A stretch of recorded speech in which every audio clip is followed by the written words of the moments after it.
जय हिंद बच्चों, नमस्कार। आज आपका नीट टेस्ट नंबर 16 हुआ, जो कि मॉडल टेस्ट था। इसमें अभी तक के सारे टॉपिक्स आपके पूछे गए और आप सब लोगों ने इसमें अच्छे से पार्टिसिपेट किया। बहुत कुछ सीखा होगा, बहुत प्रैक्टिस से आपको लाभ हुआ होगा। जो रैपिड फायर सेशन हम लोगों ने लिए थे, तो केमिस्ट्री का पेपर डिस्कशन हम लोगों को करना है। तो पेपर डिस्कशन की शुरुआत करेंगे रिस्पेक्टेड सिंह सर की मुहिम के साथ कि अब पढ़ने का अधिकार सबको, डॉक्टर बनने का अधिकार भी सबको। सर के इस मिशन के तहत आप जानते हैं कि हर पेपर से पहले रैपिड फायर सेशन हो रहे हैं, पेपर के बाद पेपर डिस्कशन हो रहे हैं और डाउट सेशंस भी प्रॉपर लग रहे हैं ऑफलाइन, और इसका आप सभी लोग लाभ ले रहे हैं। तो आइए हम लोग शुरू करते हैं पेपर डिस्कशन को। क्वेश्चन नंबर 46 हमारी स्क्रीन पे। The element with the valence shell, the electronic configuration as represent a metal.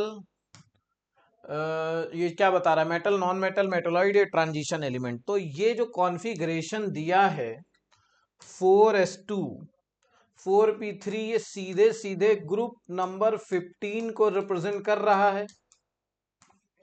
और ग्रुप नंबर 15 नाइट्रोजन फैमिली होती है।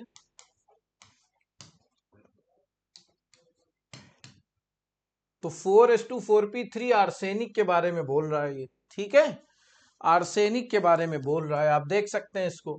ऊपर वाला हो जाएगा 3s2 3p3, हो जाएगा 2s2 2p3, 3s2 3p3, 4s2 4p3, है ना। इस तरह से चलता चला जाता है। अब ये एक मेटलॉइड है, ये क्या है? एक मेटलॉइड है। तो बस यही पूछ रहा था कि इसमें जो ये कॉन्फ़िगरेशन दिया है ये क्या रिप्रेजेंट कर रहा है।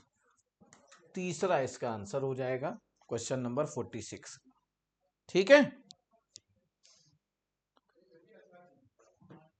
चलिए आगे आते हैं, और ये एनसीईआरटी में देखिए दिया हुआ है। और ये देखिए आर्सेनिक है और ये मेटलॉइड है, ये मेंशन है, ठीक है। और ये देखिए मेटलॉइड के लिए स्पेशली मेंशन किया गया है। Of the following isoelectronic ions the one which has highest ionization potential. तो आयनाइजेशन पोटेंशियल, आयनाइजेशन एनर्जी जो होती है वो डायरेक्टली प्रोपोर्शनल होती है जेड इफेक्टिव के, हम सब लोग जानते हैं। और जेड इफेक्टिव हम कहते हैं रिप्रेजेंटेटिव एलिमेंट्स के लिए नेगेटिव, फिर न्यूट्रल आइटम आ जाता है और फिर पॉजिटिव आ जाता है, ठीक है। तो ये पॉजिटिव आ गया। तो जैसे जैसे पॉजिटिव चार्ज बढ़ता है भैया, जो जेड इफेक्टिव होता है बढ़ता है। जैसे मेरे पास में ए माइनस है, मेरे पास में ए है, मेरे पास में ए प्लस है, तो इनके लिए जेड इफेक्टिव क्या होगा? तो जेड इफेक्टिव सबसे कम ए माइनस के लिए, फिर ए के लिए, फिर ए प्लस के लिए, है ना। ए प्लस के लिए हो जाएगा। तो सबसे कम ए माइनस के लिए, सबसे ज्यादा ए प्लस के लिए होता है। तो जैसे जैसे पॉजिटिव बढ़ेगा वैसे वैसे जो है जेड इफेक्टिव बढ़ता चला जाता है। अब सभी में 10 इलेक्ट्रॉन है, यहाँ देख लीजिए सभी में कितने इलेक्ट्रॉन है? 10 इलेक्ट्रॉन। तो यहाँ पर पॉजिटिव देखो, मैग्नीशियम के पास 2 है ना। तो जेड इफेक्टिव सबसे ज्यादा इसका हो जाएगा। तो जेड इफेक्टिव ज्यादा होगा तो आयनाइजेशन इंथैल्पी भी इसकी ज्यादा हो जाएगी, ठीक है। तो I will go with option number second for question number 47। अब यहाँ पे आप देख सकते हैं क्वेश्चन नंबर 48 देखिए दिया हुआ है। कंसीडरिंग, ये ऑर्डर आपको दिया था। इनकरेक्ट स्टेटमेंट, इनकरेक्ट स्टेटमेंट आपसे इसके बारे में पूछ रहा है। तो increasing order of Z effective, अभी हमने बोला जेड इफेक्टिव, मैंने कहा था NAP, याद करिए, नाप के बढ़ा दीजिए। मतलब निगेटिव सबसे कम, फिर न्यूट्रल एटम, फिर पॉजिटिव। तो जैसे जैसे मतलब पॉजिटिव के डायरेक्टली प्रोपोर्शनल होता है और नेगेटिव चार्ज के इनवर्सली प्रोपोर्शनल होता है। तो ये तो जेड इफेक्टिव का तो सही ऑर्डर है सर। और आयनाइजेशन एनर्जी जेड इफेक्टिव के डायरेक्टली प्रोपोर्शनल है। तो जो ऑर्डर जेड इफेक्टिव का है वही ऑर्डर आयनाइजेशन एनर्जी का होगा सर। ये भी सही हो गया। अच्छा, जो साइज होता है वो inversely proportional to Z effective होता है। तो जेड इफेक्टिव का जो ऑर्डर होगा उसका अपोजिट होगा। तो ये गलत हो गया बेटा, ये गलत हो गया, ठीक है। ऑर्डर साइज का क्या होना चाहिए, O2 माइनस सबसे ज्यादा, फिर F माइनस, फिर Na प्लस, फिर Mg2 प्लस, है ना, ये होना चाहिए। इंक्रीजिंग इलेक्ट्रोनिगेटिविटी सही है, सेम ऑर्डर होगा क्योंकि इलेक्ट्रोनिगेटिविटी भी जेड इफेक्टिव के डायरेक्टली प्रोपोर्शनल होती है। तो जो जेड इफेक्टिव का ऑर्डर वही आयनाइजेशन एनर्जी का ऑर्डर, वही इलेक्ट्रोनिगेटिविटी का ऑर्डर, उसका उल्टा हो जाएगा साइज का ऑर्डर। तो I will go with option number third for question number 48। 48 का थर्ड हो जाएगा बेटा, ठीक है। तो आगे चल रहे हैं। For an element the successive ionization energies are, ये दी हुई है, the group to which X belong, तो किस ग्रुप से एलिमेंट एक्स बिलोंग करेगा ये हम लोगों को जानना है। और इसमें अगर हम लोग देखेंगे तो आइए देख लेते हैं आयनाइजेशन एनर्जी। देखिए हम जानते हैं जो अगली वाली आयनाइजेशन एनर्जी होती है वो पहले वाले से ज्यादा होती है हमेशा, है ना। मतलब IE4 ज्यादा होगी हमेशा IE3 से, IE3 ज्यादा होगी IE2 से, IE2 ज्यादा होगी IE1 से, है ना। तो ये ज्यादा होती है। इलेक्ट्रॉन जैसे जैसे निकल जाते हैं पॉजिटिव चार्ज आता है, पॉजिटिव चार्ज बढ़ता है, जेड इफेक्टिव बढ़ता है, जेड इफेक्टिव बढ़ता है तो आयनाइजेशन एनर्जी भी बढ़ती है। ठीक है सर, ये कॉन्सेप्ट होता है। तो अब देखिए इसमें क्या है, चार वैल्यूज आपको दी हुई है, IE4, IE3, IE2, IE1। तो सबसे कम वैल्यू 7.9 इलेक्ट्रॉन वोल्ट में सब है, 15.5, 340.8 और 520.6। तो देखो सबसे ज्यादा जो डिफरेंस आ रहा है वो किस में आ रहा है, IE2 और IE3 में बहुत ज्यादा, ये 20-22 गुने के आसपास जा रहा है ना, 20 गुने से ज्यादा जा रहा है। सबसे ज्यादा डिफरेंस इसी में आ रहा है। तो सबसे ज्यादा डिफरेंस जिसमें आ रहा है इसका मतलब ये दो इलेक्ट्रॉन निकालने के बाद स्टेबल रहा होगा, और जब ये स्टेबल रहा होगा तो फिर इलेक्ट्रॉन निकालने में अपनी स्टेबिलिटी लूज कर रहा होगा, इसीलिए ज्यादा एनर्जी लग रही होगी। समझ गए ना। तो इसलिए IE2 मतलब 2+ चार्ज उस पर रहा होगा, मतलब कोई एलिमेंट रहा होगा जिसपे 2+ चार्ज रहा होगा, मतलब ये ग्रुप 2 की बात हो रही है। किसकी बात हो रही है, ग्रुप 2 की बात हो रही है। समझ में आ गया। ऐसा क्वेश्चन क्लास में करवाया है मैंने, जब मैंने पीरियोडिक पढ़ाया था। हमें देखना होता है सबसे ज्यादा लार्जेस्ट जंप किसमें है, जिसमें लार्जेस्ट जंप है वो हम लोगों को पता चल जाएगा। तो I will go with second option. Second group will be the correct answer for question number 49 and the option is also second. और question number 50 IP1 and IP2 of MgR ये दिया हुआ है, एनर्जी रिक्वायर फॉर दो electron एक साथ निकालने के लिए एनर्जी कह रहा है। तो देखिए IP1 या IE1 Mg से Mg+ करने में जो वैल्यू लगी है वो कितनी है बेटा, वो है 178। अब इधर आ जाइए, Mg+ से इलेक्ट्रॉन Mg2+ करने में IP2 वैल्यू जो है वो कितनी है, 348। 348 हो गया, 348 हो गया इसमें। अब ध्यान से देखिए, अब यहां पर अगर हम लोग देखेंगे कि ये IP1 है, ये IP2 है, और हमसे यहाँ पे इस तरह से कह रहे हैं कि ये दो इलेक्ट्रॉन का चेंज बताइए, तो हम एक एक करके बना रहे हैं। Mg+ जा रहे हैं, एक इलेक्ट्रॉन निकाला, फिर Mg2+, इसके लिए कितनी एनर्जी है दी, 178 किलो जूल। इसके लिए कितनी दी है, 348। तो हमसे पूछ किसके लिए रहा है, Mg से Mg2+ के लिए, है ना। तो इन दोनों का सम कर दीजिए, तो 178 + 348, तो ये अगर इसमें हम 200 जोड़ दें तो ये हो जाएगा 548। 548 में हमें 20 हटाना है, 526 हमने कर लिया, 526 आ जाएगा। तो 526 आ रहा होगा आंसर, देखो 526 सेकेंड ऑप्शन में आपको दिया हुआ है। क्वेश्चन नंबर 50 में सेकेंड ऑप्शन में आपको ये दिया हुआ है। क्वेश्चन नंबर 50 में सेकेंड ऑप्शन में आपको ये दिया हुआ है, देख सकते हैं आप। 50 में ये जो है ये सेकंड ऑप्शन में आपको दिया हुआ है और यही इसका आंसर हो जाएगा। ठीक है, चलिए तो क्वेश्चन नंबर 51 देख लेते हैं। विच of the following is structure of allyl vinyl ketone.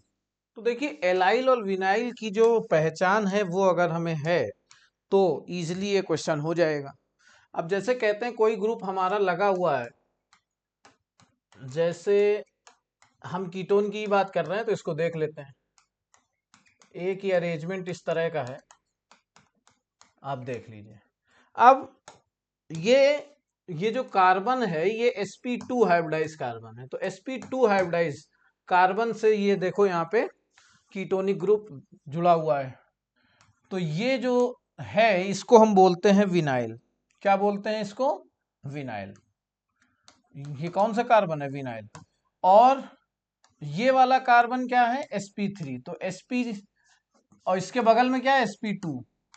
तो डबल बॉन्डेड के बगल वाला क्या हो जाएगा? एलाइलिक हो जाएगा। तो ये एलाइलिक कार्बन है।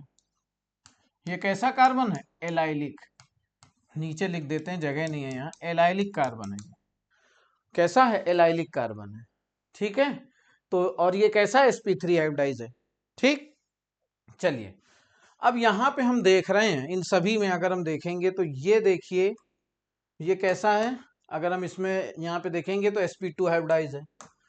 तो sp2 हाइब्रिडाइज अगर ये है और इसके आगे क्या है? CO जुड़ा हुआ है, तो ये कैसा हुआ बेटा? विनाइलिक हो गया। ये कैसा हो गया? विनाइलिक हो गया। अब देखो ध्यान से, ये वाला कार्बन कैसा है? sp3 और डबल बॉन्ड के बगल वाला है। तो और ये वाला sp2 है, तो डबल बॉन्ड के बगल वाला है, तो ये कैसा हो गया? एलाइलिक हो गया। एलाइलिक हो गया। ठीक, अब ये देखो ये क्या है? ये डबल बॉन्ड वाला ही है, मतलब sp2 है ये भी, और sp2 से ही ग्रुप जुड़ा है। ये sp2 से ही ग्रुप जुड़ा है, तो यहाँ एलाइलिक नहीं होगा। ठीक है, तो एलाइलिक और विनाइलिक सिर्फ पहले ऑप्शन में आपको नजर आएगा। इधर वाला ये विनाइलिक है और ये वाला एलाइलिक है। इसी तरह इसमें भी आप देखोगे, है ना? तो आप देख सकते हो यहाँ पे भी वही चीज। तो यहाँ पे पहला आंसर बिल्कुल करेक्ट हो जाएगा। इसमें पूछ रहा था विच of the following structure of allyl and allyl vinyl ketone. तो तीसरे चौथे में भी नहीं होगा, सिर्फ और सिर्फ पहले ऑप्शन में होगा। तो इसमें हम किसके साथ चले जाएंगे? पहले के साथ। First will be the correct answer for question number 51। ठीक है, चलिए आगे चलते हैं। 52 की कॉलम दिए हैं एल्डिहाइड, एलीन, ईथर और साइक्लोएल्केन। देखिए क्या होता है, फॉर्मूले याद करते हैं। फॉर्मूले नहीं याद करना है हमको, यहाँ पे तुरंत बना के देख लेना है। जो भी हमें सिंपलेस्ट फार्मूला याद हो किसी का भी, तो उस हिसाब से बना सकते हैं। जैसे एल्डिहाइड बड़ा फेमस हम लोगों को याद रहता है, CH3CHO एसिटल्डिहाइड बोलते हैं इसको, मतलब C2H4O। अब C2H4O किसको फॉलो कर रहा है? थोड़ा दिमाग लगाइए। जितने कार्बन है उसका डबल क्या है? हाइड्रोजन है और एक ऑक्सीजन है, मतलब CnH2nO। तो CnH2nO किस में है? CnH2nO थर्ड ऑप्शन में। तो ए का बेटा क्या हो गया? थर्ड हो गया। ए का क्या हो गया? थर्ड हो गया। ए का क्या हो गया? थर्ड हो गया। ठीक है, अब यहां पर एलीन C3H4 होता है, C3H4, मतलब ऑक्सीजन तो इसमें नहीं है। अब ऑक्सीजन नहीं है मतलब ये इसका डबल करके 2 माइनस कर दो, तो CnH2n-2 अगर हम n बराबर 3 रख दें यहाँ, तो देखो कोई ऑप्शन है? तो B का 4 हो गया। B का 4 हो गया सर। तो A का 3 और B का 4, दो ऑप्शन है बेटा, दूसरा तीसरा इसमें दिया हुआ है। ईथर ले लो, तो ईथर जैसे अगर हम लेते हैं C2H5 और डाईथाइल ईथर, ये हम लोग जानते हैं। तो ये टोटल क्या हो गया? C4H10O, मतलब CnH2n plus 2O, CnH2n plus 2O। तो ये बेटा ईथर में ये C का सेकंड हो जाएगा, C का सेकंड हो जाएगा। तो C का सेकंड हो गया इसी में, और D का 1 हो जाएगा साइक्लोएल्केन CnH2n, तो हम लोग जानते ही हैं। तो सेकंड ऑप्शन यहाँ पे करेक्ट हो जाएगा क्वेश्चन नंबर 52 में। तो क्वेश्चन नंबर 52 में क्या हो गया? क्वेश्चन नंबर 52 में यहाँ पर अगर हम देखेंगे तो ये 52 में क्या हो गया? सेकंड ऑप्शन बिल्कुल करेक्ट हो गया। Question number 53, the IUPAC name of di isopropyl acetylene is. तो इसका स्ट्रक्चर हम लोग आइए बना लेते हैं। देखिए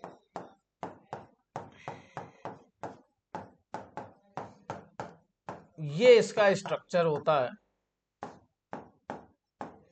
अब इसका आयुपैक नेम हम लोग को आसानी से बताना है। तो आसानी से बता सकते हैं, हम इधर से चलें चाहे इधर से, नंबरिंग वही आएगी 1 2 3 4 5 6, है ना। तो इसमें आ जाएगा नाम 2,5 डाई मेथाइल। अब 2,5 डाई मेथाइल का एक ही ऑप्शन दिया है ना, कुछ करना ही नहीं था, पहला ऑप्शन हो गया। खैर आइए पूरा नाम लिख लेते हैं, हेक्स 3 आइन। पहला ऑप्शन वैसे ही देखने पे लग रहा था शुरुआत में ही, है ना। तो 2,5 डाई मेथाइल हेक्स 3 आइन। समझ गए बेटा, समझ गए।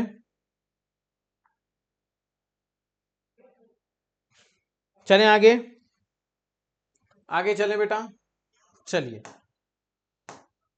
तो कंपाउंड आईयूपीएसी नेम आपको इसका बताना है। अब इसमें बी आर मिसिंग है, मैं इसमें बना दे रहा हूं यहां पर, ये है ना। तो सीओ, ये सीओ बी आर है ना। तो अब यहाँ पे नंबरिंग हम लोग को करनी होगी। आईयूपीएसी नेम है तो हमें जो फंक्शनल ग्रुप है वहां से नंबरिंग शुरू करनी है। तो 1 2, अब ये देखो डबल बॉन्ड है तो इधर चले जाएंगे 3 4। तो बेटा यहाँ पे जो नाम आएगा, यहाँ पे जो नाम आएगा, ये देखो 2 पे क्या लगा है, 1 कार्बन और 2 कार्बन, एथाइल। तो इसका नाम क्या हो गया, 2 एथाइल। और 4 कार्बन ब्यूट 2 इन, और 1 ओइल। अब यहाँ Cl होता तो क्लोराइड, Br है तो ब्रोमाइड। ठीक है सर। तो ये जो है आप इसको देख सकते हो, 2 ethyl but 2 ene 1 yl bromide. तो यहाँ पे सेकेंड ऑप्शन बिल्कुल करेक्ट हो जाएगा। The number of electron in 2 gram ion of nitrate, है ना। तो 2 ग्राम आयन, तो ग्राम आयन जैसे ही देखा तो मोल की बात हो गई, ग्राम की बात हो गई। ठीक है। तो अगर हमसे बात करते हैं 2 मोल में, नाइट्रेट मतलब NO3 माइनस। अब एक NO3 माइनस में 7 + 8 × 3 + 1, तो ये 32 इलेक्ट्रॉन्स हो गए, 32 इलेक्ट्रॉन्स हो गए। ठीक है। अब 32 इलेक्ट्रॉन्स एक नाइट्रेट में, तो एक मोल नाइट्रेट में कितने होंगे, 32 मोल इलेक्ट्रॉन्स। ठीक है भैया। तो 2 मोल नाइट्रेट आयंस में कितने होंगे, 64 मोल इलेक्ट्रॉन्स। और अगर नंबर हमें लाना है उसका तो Na से मल्टीप्लाई कर देंगे, तो 64 Na electrons, 64 Na electrons. So I will go with option number second. 55 का सेकेंड ऑप्शन जो है, 55 का सेकेंड ऑप्शन जो है वो बिल्कुल करेक्ट हो जाएगा। ठीक है। चलिए, the number of silver items present in a 90% pure silver wire weighing 10 gram is. तो 90% इसका कह रहा है, तो 90% अगर 10 का ले लें तो 10 × 90/100, तो ये 9 ग्राम आ गया, पहले ही हमने निकाल लिया। ठीक है। अब नंबर ऑफ सिल्वर आइटम पूछ रहा है तो पहले तो हम मोल निकाल लें, तो ये हो जाएगा 9/108 हो गया। अब हमें इसका आइटम निकालना है तो इन्हें से मल्टीप्लाई करना पड़ेगा। तो 9/108 × 6.02 × 10⁻23, तो ये कितना आ जाएगा, अगर हम इसको डिवाइड करेंगे आ जाएगा 1/12। तो ये आ गया 1/12 × 6 अप्रोक्सीमेट मान लेते हैं, तो ये हो गया मतलब 1/2। तो 1/2 × 10⁻23, तो इसको हम लिख सकते हैं 5 × 10⁻22, 5 × 10⁻22 लिख सकते हैं, लिख सकते हैं बेटा। 5 × 10⁻²2 लिख सकते हैं। तो थर्ड ऑप्शन यहाँ पे बिल्कुल करेक्ट हो जाएगा 57 का। ठीक है, क्लियर हो गया। चलिए, law of multiple proportion was propose by Dalton, बिल्कुल सही है। मल्टीपल प्रोपोर्शन का लॉ जो है वो डाल्टन सर ने दिया था। ठीक है, चलिए, law of definite proportion was given by Joseph प्राउस, बिल्कुल सही है। देखिए, ये क्वेश्चन इसलिए रखे जाते हैं कि आप थ्योरी पे भी काम करें, क्योंकि नीट में इस बार डाल्टन थ्योरी से सवाल आया था। तो दोनों ही ऑप्शन करेक्ट है बेटा, तो बोथ ऑप्शन आर करेक्ट, पहला ऑप्शन हो जाएगा। ठीक है, आप देख लीजिए, ये दिया हुआ जोसेफ प्राउस सर ने दिया था और law of multiple proportion Dalton sir ने दिया था। Which one of the following pair will not pair ideal solution, ideal solution कौन नहीं बनाएगा? Benzene and toluene ideal solution बनाते हैं। क्लोरोफॉर्म एंड एसीटोन, ये जो है ये आइडियल सोल्यूशन के एग्जाम्पल नहीं है, ये डेविएशन शो करते हैं। ठीक है, नॉन आइडियल सोल्यूशन है बेटा, और निगेटिव डेविएशन शो करते हैं, है ना। तो यही नहीं हो जाएगा। 2 मेथाइल प्रोपेनॉल और 2 प्रोपेनॉल, ये भी जो है ये आइडियल हो गए। एथाइलिन ब्रोमाइड और प्रोपाइलिन ब्रोमाइड, ये भी आइडियल हो गए। तो यहाँ पे सेकेंड ऑप्शन जो है वो 58 में आइडियल सोल्यूशन में ये जो है सेकेंड ऑप्शन नहीं होगा। ठीक, चलिए, और ये देखो यहाँ पे ये दिया हुआ in the case of negative deviation. ठीक, और एग्जाम्पल दिया है which pair of solution is isotonic. अब आइसोटोनिक है तो मतलब पाई 1 बराबर पाई 2 होना चाहिए, और शॉर्ट में मैंने कहा था आइसोटोनिक के लिए C1 बराबर C2 हो जाता है। क्या हो जाता है? C1 बराबर C2। तो कंसंट्रेशन जो है इसका C1 बराबर C2 हो जाता है। तो आइए, हमने कहा था कि जब भी परसेंटेज दिया होता है तो वो वेट बाय वॉल्यूम होता है, तो उसको डायरेक्ट कंसंट्रेशन में बदलने के लिए 10 से मल्टीप्लाई करते हैं और मॉलिक्यूलर वेट से डिवाइड कर देते हैं। तो सबसे पहला पार्ट हम देख रहे हैं, पहला ऑप्शन 6% यूरिया और 6% ग्लूकोज, हम इसका सी निकाल रहे हैं। तो C1 हो जाएगा 6 × 10, और इसका मोलर मास होता है 60, तो 1 m आ गया।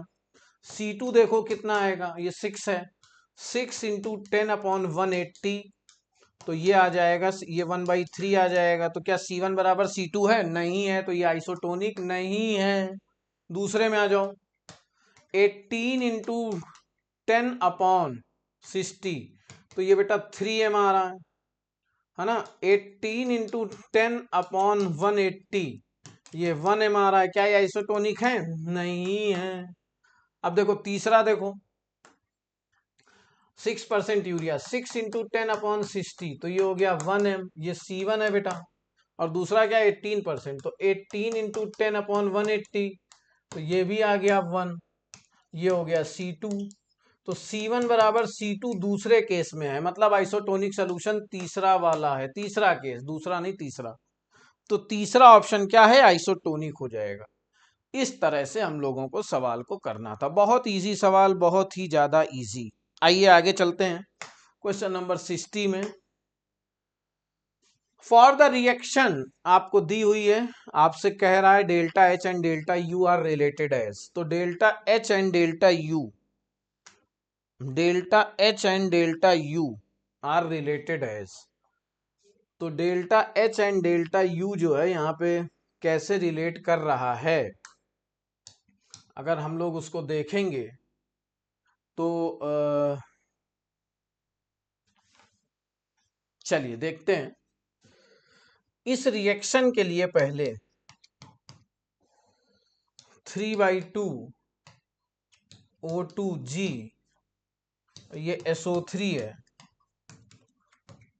तो डेल्टा Ng जो है वो क्या हो जाएगा? 1 - 3/2, मतलब माइनस हाफ हो जाएगा, माइनस हाफ हो जाएगा। ठीक है, माइनस हाफ हो जाएगा। तो ये बेटा जो है ये माइनस हाफ हो गया, ये माइनस हाफ हो गया।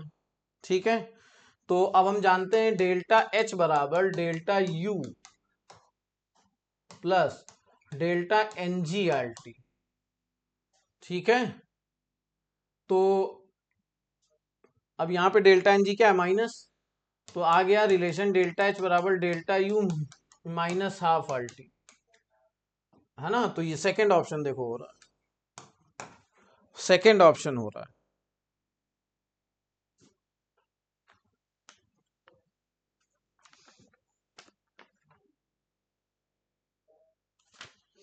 सेकंड ऑप्शन, ठीक है। चलिए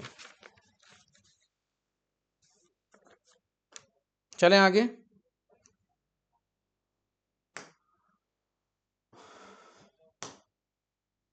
61 आप देख सकते हैं, ए प्लस बी से product of the concentration of A is double keeping the concentration of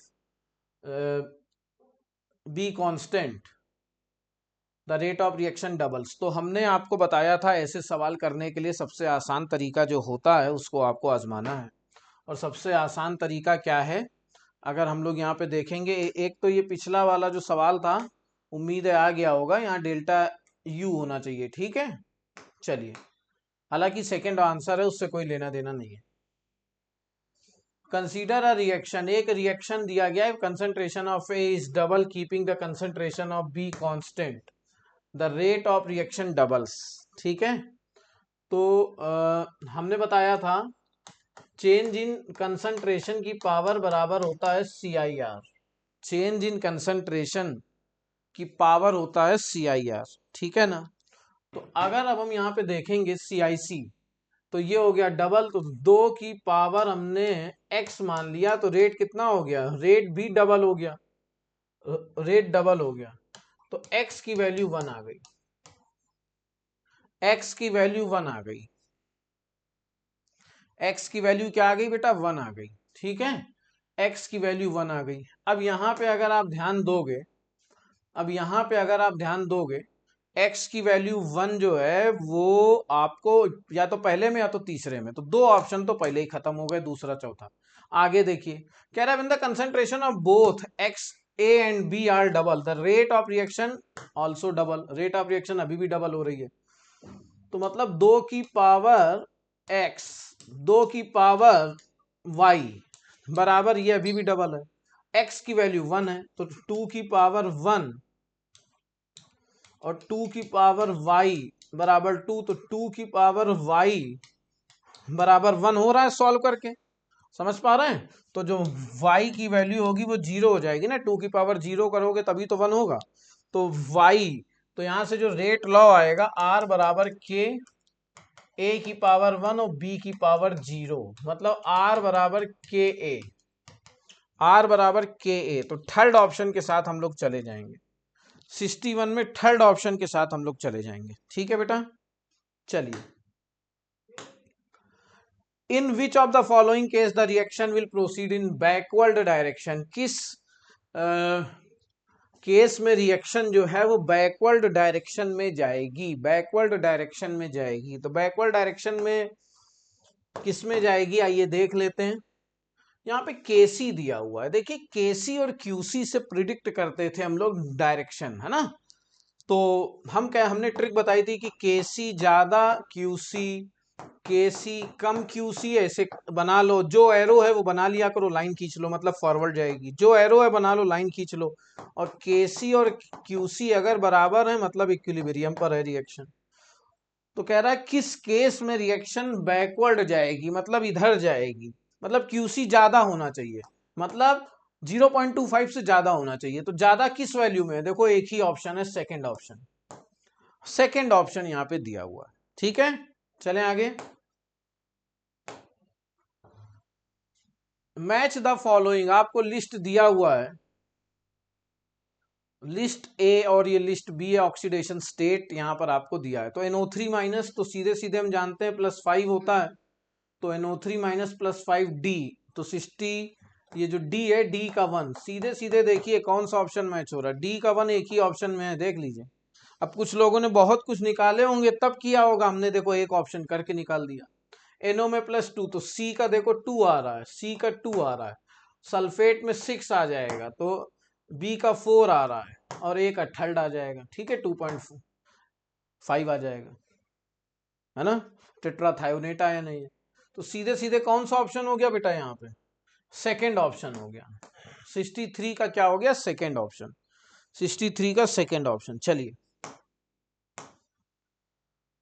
the number of electrons equal to balance the equation. अब देखो यहाँ पे चार्ज कितना है, 5, यहाँ पे 2 है, कितने का चेंज है, 3 का चेंज है बेटा, 3 हो जाएगा, है ना। यहाँ +5 आ रही है ऑक्सीडेशन स्टेट नाइट्रोजन की, यहाँ +2 आ रही, तो कितने का चेंज है, 3 का ही तो है, तो 3 इलेक्ट्रॉन अगर हम उधर ऐड कर दें तो ये हो जाएगा। ठीक है बेटा। Which of the following molecule is polar, कौन सा मॉलिक्यूल पोलर है, तो XgF4 XgF2 मैंने आपको बताए थे, है ना। इनका डाइपोल मोमेंट 0 होता था, still they have lone pair. XgO4 में भी यहाँ पे ये भी 0 हो जाएगा। XgO3 जो है इसके पास जो है 3 सिग्मा एक लोन पेयर आ जाएगा, इसकी वजह से ये पोलर हो जाएगा।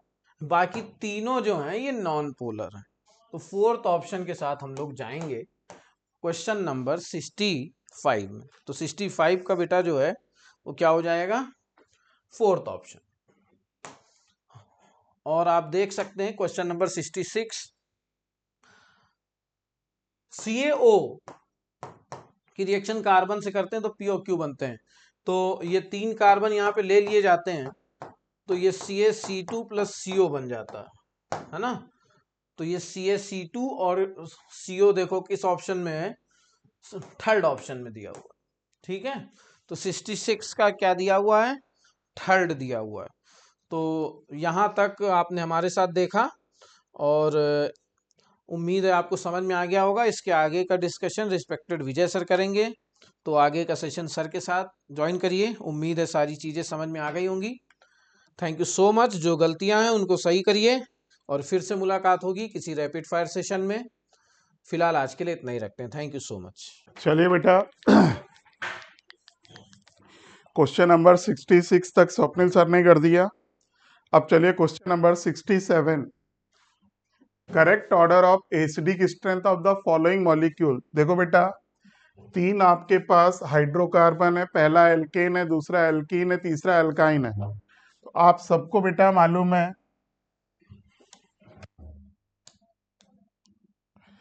एसिडिक स्ट्रेंथ या एसिडिक कैरेक्टर डायरेक्टली प्रोपोर्शनल बेटा किसके होता है, परसेंटेज एस कैरेक्टर के होता है। ठीक, और या कह लो बेटा इलेक्ट्रोनिगेटिविटी के होता है। जितना ज्यादा परसेंटेज एस कैरेक्टर बेटा, इलेक्ट्रोनिगेटिविटी उतनी ज्यादा। यहाँ पर बेटा ट्रिपल बॉन्ड है, ये CH ट्रिपल बॉन्ड CH है। यहाँ देखो हाइब्रिडाइजेशन बेटा sp है, 50% एस कैरेक्टर। यहाँ बेटा sp2 है, 33.3% कैरेक्टर। यहाँ बेटा sp3 है, ये बेटा 25% कैरेक्टर। तो सबसे ज्यादा बेटा कौन होगा, एल्काइन, फिर एल्कीन, फिर एल्केन, यानी third second first, third second first. 67 का बेटा सेकेंड। फिर देखिए 68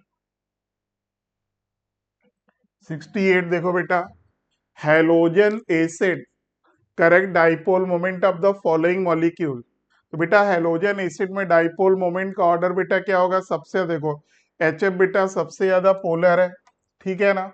पोलैरिटी बेटा, पोलैरिटी किस पे डिपेंड करती है, इलेक्ट्रोनिगेटिविटी पर। इलेक्ट्रोनिगेटिविटी बेटा टॉप टू बॉटम क्या होती है, डिक्रीज करती है। तो सबसे ज्यादा पोलर बेटा कौन होता है, HF। तो 68 का बेटा सेकेंड। सबसे ज्यादा HF, फिर HCl, फिर HBr, फिर HI। लेकिन बेटा ये ध्यान रखना, एल्काइल हैलाइड में अगर देखोगे तो CH3Cl का बेटा CH3F से ज्यादा होता है, ये ध्यान रखिएगा। क्यों, क्योंकि बेटा डाइपोल मोमेंट बेटा Q इंटू डी होता है।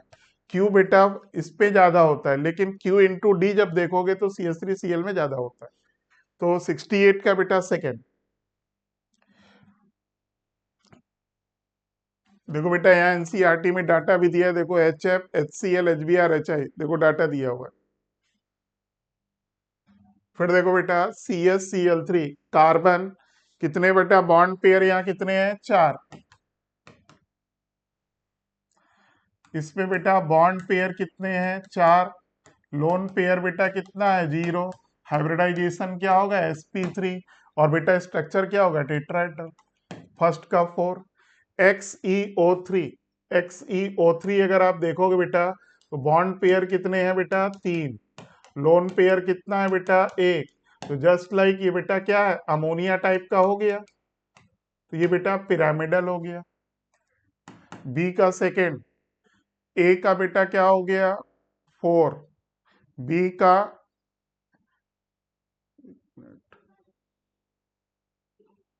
का बेटा थर्ड हो गया। XCO2F2 अगर आप देखोगे बेटा इस वाले में, अगर आप देखोगे बेटा तो 2 और 2 4, बॉन्ड पेयर बेटा कितने? 4। लोन पेयर बेटा कितना? 1। ये जस्ट लाइक बेटा SF4 है, इसका क्या होता है? सीसा होता है। ठीक, तो ये बेटा सी का क्या हो गया? सेकंड। सी का सेकंड हो गया। अब ClF3 बेटा ये क्या है? टी शेप होता है, तो डी का बेटा फर्स्ट हो गया। तो 69 का बेटा थर्ड, 69 इज थर्ड। 70 देखो बेटा, which of the following compound will show cis trans isomerism? Cis trans isomerism बेटा कौन शो करती है? एल्कीन, ठीक है ना। और बेटा कौन सी एल्कीन शो करती है? जिसमें कार्बन की जो बाकी 2 वैलेंसी है बेटा वो अलग अलग ग्रुप या एटम से सेटिस्फाइड हो। तो ये बेटा डिफरेंट होना चाहिए, ये डिफरेंट होना चाहिए। पहले में देखो बेटा ये दोनों सेम है, नहीं देगा कभी भी बेटा। सेम कार्बन पे अगर 2 ग्रुप लगे बेटा कभी भी शो नहीं करेगा। एल्कीन 1 शो नहीं करता है बेटा, ये भी शो नहीं करेगा। देखो कार्बन पे 2 हाइड्रोजन, इधर भी दोनों बेटा सेम है। अब जरा इसको देखो बेटा, यहाँ पर देखो दोनों हाइड्रोजन, ये भी नहीं देगा, ये बेटा दे देगा। क्यों दे देगा? क्योंकि चारों बेटा डिफरेंट है। यहाँ देखो C6H5, इधर बेटा H है, इधर बेटा आपका H मान लो, इधर बेटा क्या है? CH3। तो इसका आंसर बेटा थर्ड। तो याद रखो, एल्कीन ज्योमेट्रिकल आइसोमेरिज्म शो करता है, कार्बन की बाकी 2 वैलेंसी अलग अलग ग्रुप या एटम से सेटिस्फाइड हो। सेम ग्रुप सेम साइड होता है तो बेटा उसको सिस बोलते हैं, अपोजिट होता है तो उसे ट्रांस बोलते हैं। नेक्स्ट देखो बेटा, Kolbe electrolysis of carboxylic acid. ठीक, ये बेटा फ्री रेडिकल एडिशन है। देखो बेटा आपका पहले इसमें होता क्या है, आपका ये जो कार्बोक्सिलिक एसिड का सोडियम सॉल्ट है बेटा ये पहले CH3COO माइनस में जाएगा, फिर बेटा ये किस में कन्वर्ट होता है? CH3COO फ्री रेडिकल में। फिर ये बेटा टूट के क्या बनाता है? CH3 फ्री रेडिकल, और 2 CH3 बेटा फ्री रेडिकल कंबाइंड होके बेटा क्या बनाते हैं? Ethane, C2H6।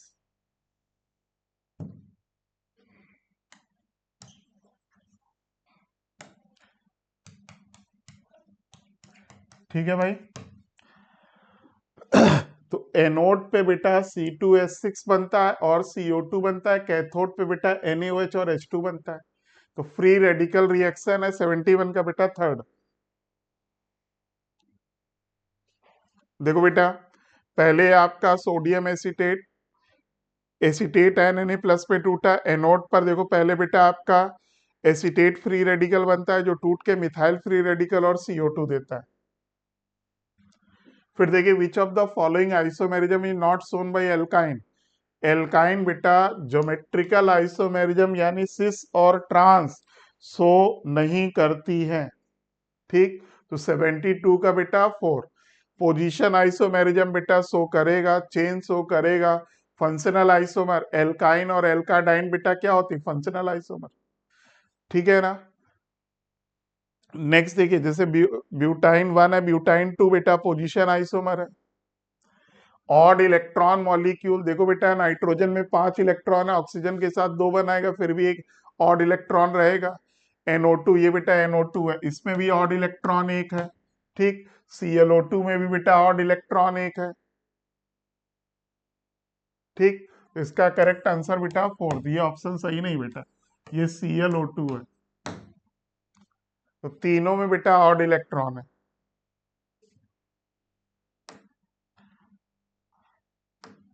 74, identify the electrophile philic and देखो बेटा ये CH3 CHO है, जब बेटा इसकी ओर इलेक्ट्रोफाइल अटैक करता है तो इसका पाई बॉन्ड बेटा क्या होगा, पोलराइज, इस पे चार्ज प्लस, इस पे बेटा माइनस। तो ये बेटा क्या हो गया, इलेक्ट्रोफिलिक, और ये बेटा क्या हो जाता है, न्यूक्लियोफिलिक। तो इसमें बेटा क्या हुआ, कार्बन और ऑक्सीजन हो गया। अब इसमें देखो CH3, C triple bond N है, इस पे बेटा चार्ज कैसा आएगा, प्लस, इस पे बेटा माइनस, क्यों, इधर पोलराइज होगा, तो कार्बन नाइट्रोजन होगा। इसमें कार्बन ऑक्सीजन कार्बन नाइट्रोजन 74 का बेटा थर्ड। 75 देखो कार्बेनाइन है बेटा। याद रखो कार्बेनाइन की स्टेबिलिटी डायरेक्टली प्रोपोर्शनल किसके होते हैं, माइनस आई के। देखो यहाँ माइनस आई बेटा सबसे ज्यादा, उसके बाद बेटा फ्लोरीन, उसके बाद क्लोरीन, उसके बाद यहाँ कुछ नहीं है। तो सबसे ज्यादा बेटा कौन होगा, सेकेंड, सेकेंड के बाद कौन होगा बेटा, फर्स्ट, फर्स्ट के बाद कौन होगा, थर्ड, थर्ड के बाद कौन होगा, fourth. Second, first, third, fourth, 75 का बेटा फोर्थ। नेक्स्ट देखो बेटा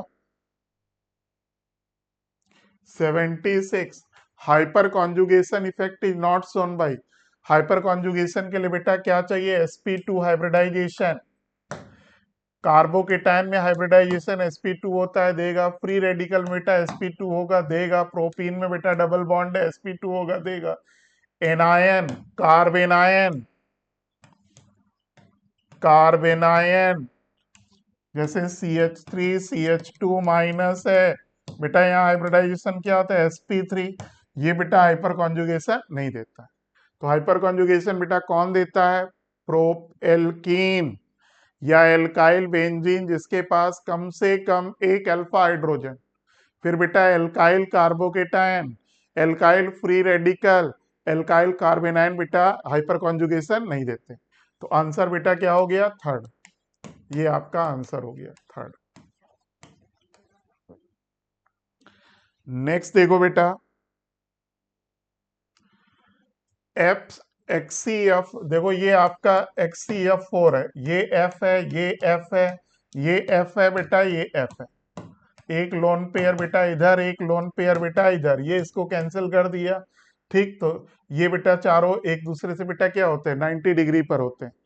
ये पूरा 180 है, ये पूरा 180, तो बीच का बेटा कितना हुआ, 90 हो गया। तो 77 का बेटा थर्ड। 78 देखो स्टैंडर्ड इलेक्ट्रोड पोटेंशियल, स्टैंडर्ड का मतलब ई नॉट शुड बी पॉजिटिव। देखो बेटा पॉजिटिव है, तो देखो बेटा आपको दो इलेक्ट्रोड पोटेंशियल दिया, Sn+4, Sn+2, इसका बेटा कितना दिया है, 0.15 प्लस का, और बेटा Cr+3 ऑब्लिक Cr -0.74। तो देखो बेटा अगर ई नॉट पॉजिटिव चाहिए तो जिसका SREP ज्यादा है उसका बेटा बनाते हैं हम लोग रिडक्शन ऑफ सेल। इसका क्या बनाएंगे बेटा, ऑक्सीडेशन ऑफ सेल। इसको हम लोग बोलते हैं बेटा राइट, इसको बेटा हम लोग क्या बोलते हैं, लेफ्ट।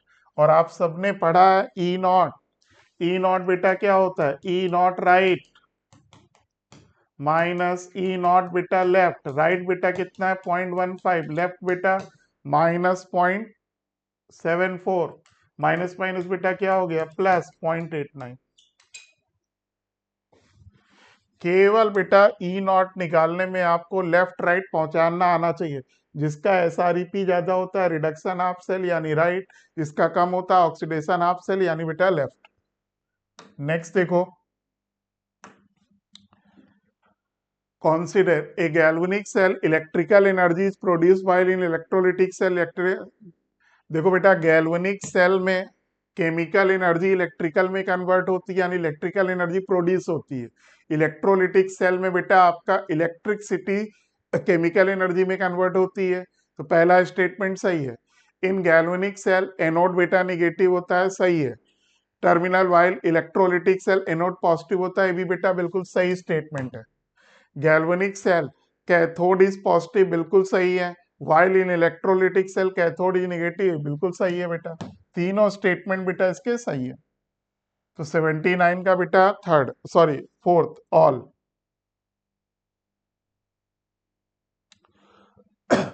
फिर देखो बेटा, रिएक्शन में हीट लिखा है, जब रिएक्शन में हीट लिखा होता है यानी ये मान लो ये बेटा क्यू लिखा है, तो डेल्टा एच क्या होता है, माइनस क्यू एक्सो।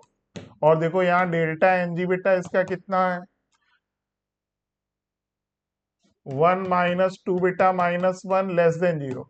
तो देखो बेटा लेस देन 0 के कारण क्या हुआ, हाई प्रेशर, एक्सो के कारण क्या हुआ, लो टेम्परेचर। और वैसे भी आप सबने याद किया होगा, अगर delta N G less than 0 है तो रिएक्शन क्या होती है, exo favoured by low temperature high pressure. Answer बेटा फर्स्ट। फिर देखिए, H3O plus is conjugate base of water. बेटा वाटर का अगर कॉन्जुगेट बेस बनाना है तो H प्लस हटाना पड़ेगा, तो कॉन्जुगेट बेटा OH माइनस होता है, तो इसलिए बेटा गलत है। H3O प्लस बेटा वाटर का कॉन्जुगेट एसिड है, OH minus is a conjugate acid, ये भी गलत लिखा हुआ है, तो ये भी गलत है बेटा, दोनों स्टेटमेंट गलत। आंसर बेटा सेकंड।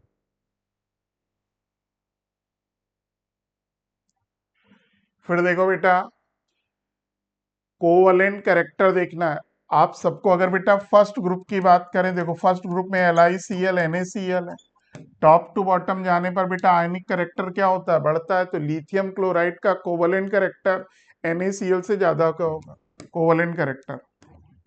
अब फिर देखो लेफ्ट टू राइट जाओगे तो बेटा आयनिक कैरेक्टर घटता है, कोवलेंट कैरेक्टर बढ़ता है, तो BeCl2 बेटा LiCl से ज्यादा होगा, तो आंसर बेटा क्या होगा, सबसे ज्यादा सेकेंड ग्रुप BeCl2, और फर्स्ट ग्रुप में बेटा ऊपर वाला यानी LiCl एंड देन बेटा NaCl।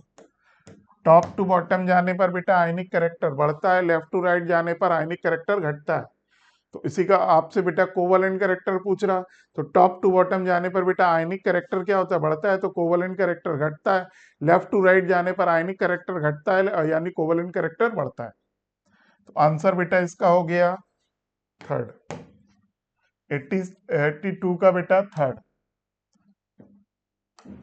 अगला देखिए,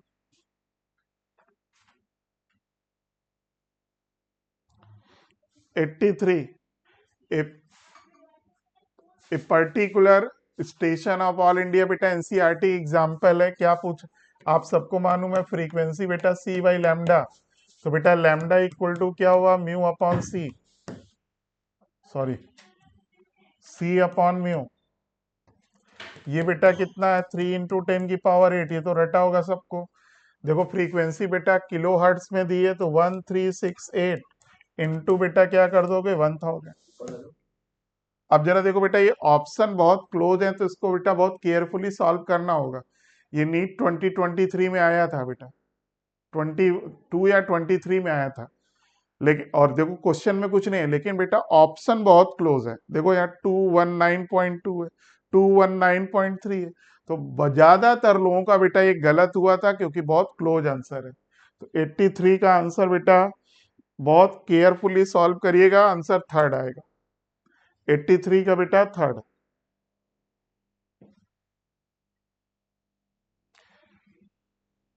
एट्टी फोर देखो, आप देखो बेटा इस एल्कीन को हमने एल्कोहल में कन्वर्ट किया, देखो जहां CH3 है वहीं CH3 है बेटा, कोई रीअरेंजमेंट नहीं दिख रहा।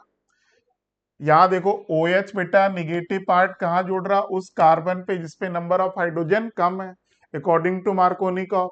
तो देखो बेटा अगर पहला वाला लेते तो पहले वाले में इंटरमीडिएट क्या होता है, कार्बोकेटाइन, रीअरेंजमेंट हो जाता, ये इधर चला जाता, OH बेटा यहाँ पर आ जाता, तब टर्सरी एल्कोहल बनता। पहले वाले में रीअरेंजमेंट होगा, नहीं हो पाएगा। दूसरा वाला बेटा क्या है, हाइड्रोबोरेशन डीबोरेशन, कोई रीअरेंजमेंट नहीं होता, net reaction addition of water according to anti Markovnikov.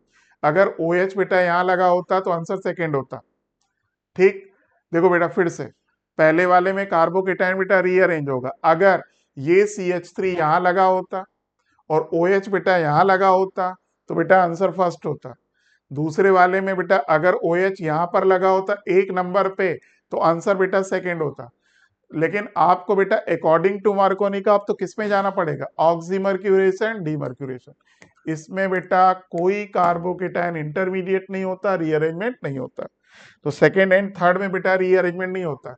इसमें बेटा net reaction addition of water according to बेटा एंटी मार्कोनिकॉफ, इसमें अकॉर्डिंग टू मार्कोनिकॉफ, इस वाले में बेटा कार्बोकेटाइन क्या होता है, रीअरेंज।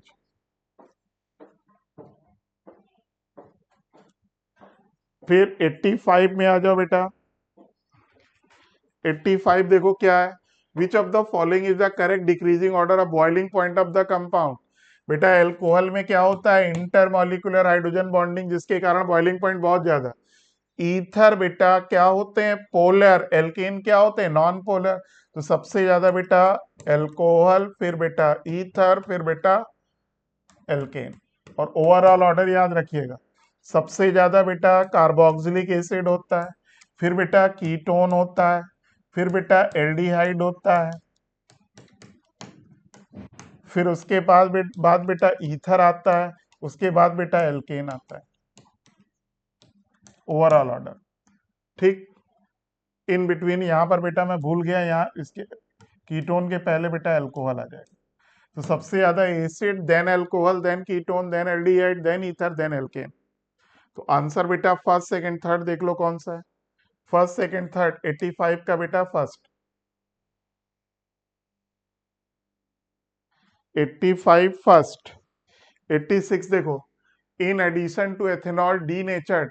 देखो बेटा एथेनॉल वाइन बनाने में यूज होता है, जितनी भी वाइन है सब में एथेनॉल है। बियर में बेटा 6% है, विस्की में करीब 40% के आसपास होता है।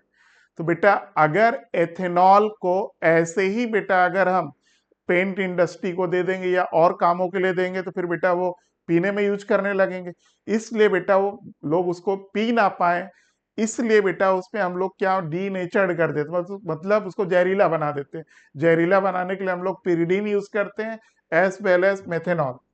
तो बेटा आप पिरिडीन भी यूज कर सकते हो, मेथेनॉल भी यूज कर सकते हो। तो करेक्ट आंसर बेटा 4। आप लोग अक्सर सुनते हो ना जहरीली शराब से इतने लोग मर गए, उसमें होता क्या है बेटा, अगर एल्कोहल में मेथेनॉल है तो या तो आदमी ब्लाइंड हो जाएगा या बेटा मर जाएगा। 86 का बेटा 4। 87, विच of the following option show the correct organic product of the following. देखो यहां देखो बेटा एल्का, देखो ये विलियमसन सिंथेसिस पे क्वेश्चन है, यहाँ एल्काइल एलाइड टर्सरी है। जब एल्काइल एलाइड टर्सरी होता है तो बेटा रिएक्शन SN1 SN2 नहीं होती, न्यूक्लियोफिलिक सब्स्टिट्यूशन नहीं होता, तब बेटा क्या होता है, एलिमिनेशन। और एलिमिनेशन में प्रोडक्ट बेटा क्या बनता है, एल्कीन। और जब आप इसका एलिमिनेशन करेंगे यानी अल्फा बीटा एलिमिनेशन, तो देखो बेटा ये अल्फा ये बीटा, तो आपकी एल्कीन क्या बनेगी, CH3C, इधर बेटा CH3, इधर बेटा डबल बॉन्ड CH2। ठीक, तो ये बेटा इसलिए गलत हो गया, ये वाली एल्कीन नहीं बनेगी, ये वाली बनेगी, ये नहीं बनेगी, यहाँ CH3 होना चाहिए। यहाँ पर दूसरा प्रोडक्ट बेटा क्या बन जाएगा, अल्कोहल। करेक्ट आंसर बेटा 4th। विलियमसन सिंथेसिस से बेटा क्या बनाते हैं, ईथर।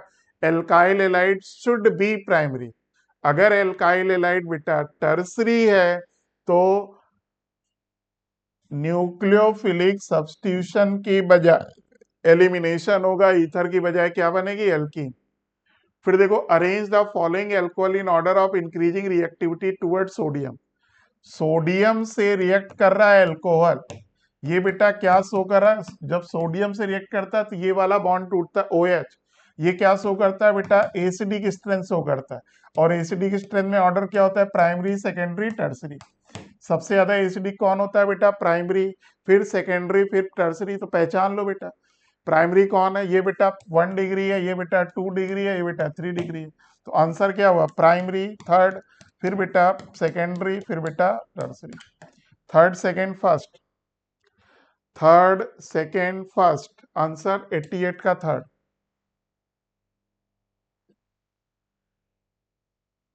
89 देख लो,